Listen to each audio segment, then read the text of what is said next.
do not want war. Hello, everybody, and welcome to my latest podcast, where today I continue my exploration into the Planet of the Apes film series with the second film of the rebooted Planet of the Apes series, Dawn of the Planet of the Apes. which is now celebrating its 10th anniversary. Woohoo! Happy 10 years to Dawn of the Planet of the Apes. God, I remember going to see this movie when it came out in the cinema. Good times. So, Dawn of the Planet of the Apes.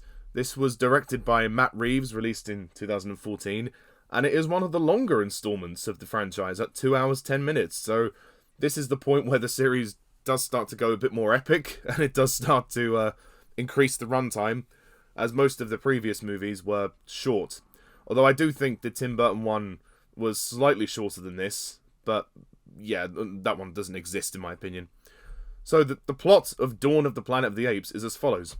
The fragile peace between apes and humans is threatened as mistrust and betrayal threaten to plunge both tribes into a war for dominance over Earth. To add context to that, it's set about 10 years after the events of Rise.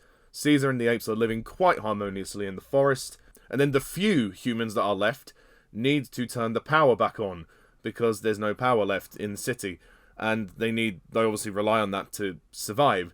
But where the apes are situated is where the power is, and the humans need to go and do their work, and not bother the apes, and then turn the power back on. But of course, there are other complications along the way, such as a very hate-driven ape named Koba, who is very vengeful against the humans, because he was, if you remember Rise of the Planet of the Apes, he was in the lab and he was tortured and he was captured, so he really doesn't like the humans, and as he starts to see Caesar's loyalty sort of switch, he starts to become even more consumed with rage, and then this causes a conflict which breaks out into the beginning of the war. So it really is the beginning of the end of humanity, if you want to put it in that respect, because Rise of the Planet of the Apes was the start of the apes taking over the world. This is how the apes truly come to surface here, because, yeah, through the events that happen in this film will lead to the events that happen in the third film. So, Dawn of the Planet of the Apes. Now, I was very kind to Rise of the Planet of the Apes in my review, but I genuinely do believe that Rise was a brilliant movie, and it still is a brilliant movie all this time later. And obviously these new Apes films are made with CGI, so the apes are not done with human makeup, they're done with CGI, which is a big difference to the original series and the Tim Burton film. So, Rise was a big success. Nobody saw that it was going to be a big success, so how does this one fare? Honestly, if I were to have put money on this, I never would have actually earned that money, because I never expected Dawn of the Planet of the Apes to be even better than Rise. You heard me. This movie is even better than the previous one. Dawn of the Planet of the Apes. This is an amazing film. This is utterly incredible. I mean, it's so beautiful. I can't even begin to tell you how good it really is. On surface level, when you hear what the plot of this movie is, it doesn't sound that interesting. It doesn't sound as interesting as the first one. However, the execution of this film is what makes it better than the first one. The fact that this movie is more post-apocalyptic, that there are less humans around, and the apes are more talkative this time. We do get to hear more dialogue from Caesar and some of the others, and obviously Andy Serkis gets to use his voice more. And the overall setting of this movie makes it feel more dark and more grim and more depressing. It is a depressing film in certain areas, whereas Rise definitely had a little bit more happiness to it in the earlier events. Okay, let's start where it starts. The visuals. The visuals are absolutely brilliant. There is no question about it. These visuals are stunning. They even look better than some films today. This movie is 10 years old, but it doesn't show. It really doesn't show. And the leap from the first film to this film in terms of the quality of the visual effects, I gotta hand it to Joe Leterrier and Dan Lemon. They are very talented guys. The guys that work on the visual effects for these movies. I mean, from Weta. You know, Weta have proved that they are unstoppable with films such as, Lord of the Rings, King Kong, and this new Planet of the Apes series. That they're dominating. They really are. And the film opens with this fantastic hunting sequence in the rain, in which Caesar and his apes are hunting for food, and Caesar's trying to teach his son how to hunt as well. And throughout all of the murkiness and the drama and the sort of the grimness that this film displays, there's a huge sentimentality behind it. I love the fact that this one is driven with heart and soul. You can feel it when you watch the movie, that they care about every little moment that they've put on screen. And that's what filmmaking is. You got to care about what you're doing. And Matt Reeves, honestly, his direction is utterly outstanding here. He really has crafted a beautiful epic. And you really do understand every aspect of this conflict. I mean, it is just beautiful. The emotion of this film is heartwarming. I mean, it'll make you smile, it'll make you cry. Not necessarily make you laugh. It's not really a comedy. There aren't many funny moments in this film, but there are a lot of beautiful moments, especially when we have the birth of Cornelius, who's Caesar's little son. That was lovely. That was really beautiful. And there's a moment where Maurice the orangutan and Jason Clarke's son are connecting over a drawing book. And that just proves that there's that little moment there just says that there was still hope for apes and humans to coexist. You know, humanity could have thrived if it had had moments like this, where they'd all stopped hating each other and learned to get along. There's also an arsehole character called Carver, I believe.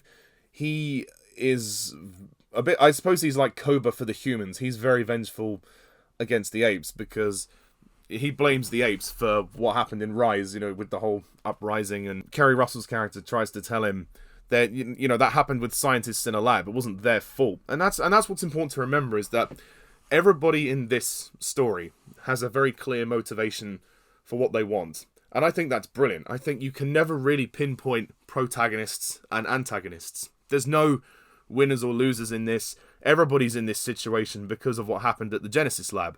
So in a way, James Franco calls the end of the world. Yeah, when you put it like that, James Franco calls the end of the world. That being said about James Franco, he does make a cameo in this film. We see a little video of him teaching Caesar how to speak, and Caesar goes back to his old house.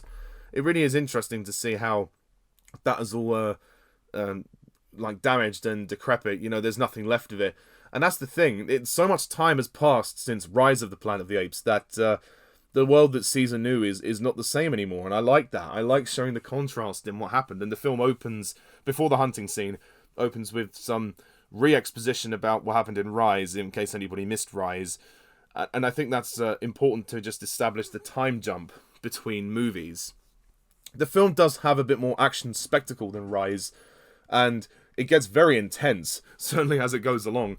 You kind of forget that the movie is about humans trying to turn the power on and get through this dam, and the apes are just trying to exist. What this movie is about more is the personal conflict, and the conflict between Koba and Caesar is brilliantly done here.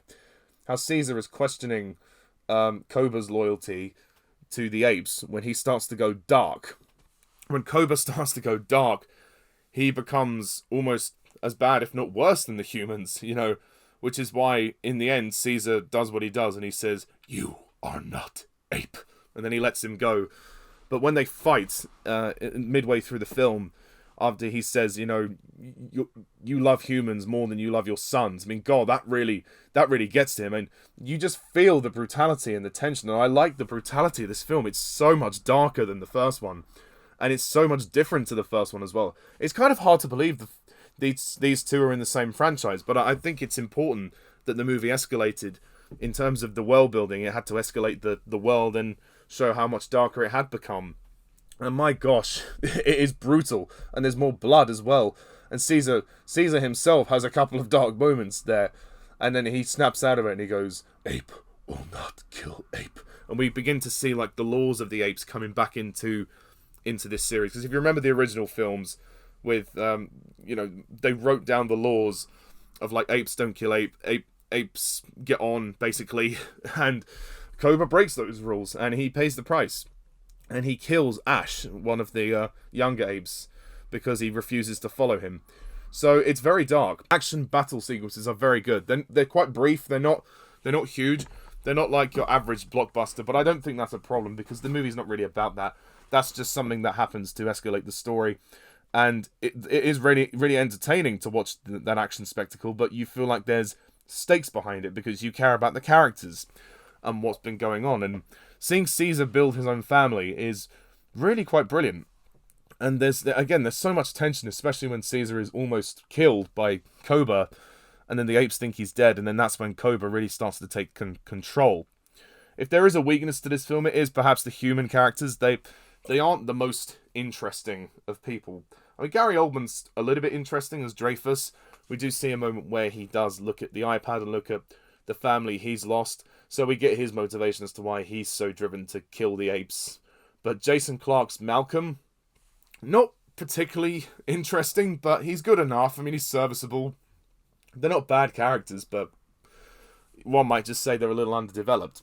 I do like the friendship that blooms between Caesar and Malcolm. That does work quite well. But Keri Russell, she wasn't really used all that much in the movie. And the fact that Jason Clarke had a son, it didn't really add too much to the plot, other than that moment with Maurice. And the final fight between Cobra and Caesar on the tower, that is incredible. And I like the way that the film builds up to that. Again, all the tension and the suspense builds up perfectly, and the pace, it might be a little slow at times, but it works in the movie's favour. Matt Reeves does a good job at giving you the drama, drip-feeding you the suspense, whilst giving you the sentimental moments in between. You really buy ironically, the humanity of these apes. The fact that they have evolved since the first film, and that Caesar really has trust issues in this film, particularly with the humans and particularly with the Cobra, because there's assholes on either side that want to ruin it for everybody. Michael Giacchino's music, oh my god, it is brilliant. It's absolutely brilliant. I mean, wait till you hear his score for the third film, my god. But his score for Dawn is absolutely brilliant, and it has some of those instrumental parts which are very reminiscent of the original film, like the da-da-da-da. It has those little bits, but it's a more epic score, it's a more dramatic score than Rise was, but it works in its favour. And the movie is long. It's 2 hours 10 minutes. It does feel quite long, but it doesn't outstay its welcome. I think it's just the right length, and I can see why some people might be kind of turned off by the movie based on the whole thing with the humans just wanting to turn the power on and all of that. But again, the movie is more about the personal stuff, so if you kind of put that to one side, the narrative is more personal, it's more intimate, it's more contained, and I really do like that. And, you know, visually it's just absolutely stunning. There is nothing to say that it is bad on a visual level, because it is amazing. And of course, Andy Serkis. How can I let this review pass without mentioning him? Andy Serkis is incredible as Caesar. He was made for the part. And his voice, the voice he does, which he did do in the first movie very briefly, is expanded on here. And I really, really like that. And actually, Toby Kebbell deserves a mention as Cobra as well. He does a great vocal performance too. So, in short, Dawn of the Planet of the Apes is amazing. It is an epic, it is emotional, it is heartwarming, it is intense. It's pretty much everything you want in a film. It doesn't really have many laughs, it's not a comedy, but that's not the type of film it's supposed to be, so you can kind of let that go. And it's a visual masterpiece. So, it beats the first one in every single aspect. I mean, my god, this is one of the most perfect trilogies ever made. And just wait till we get to the third one. So, without question, I'm going to score Dawn of the Planet of the Apes a 10 out of 10.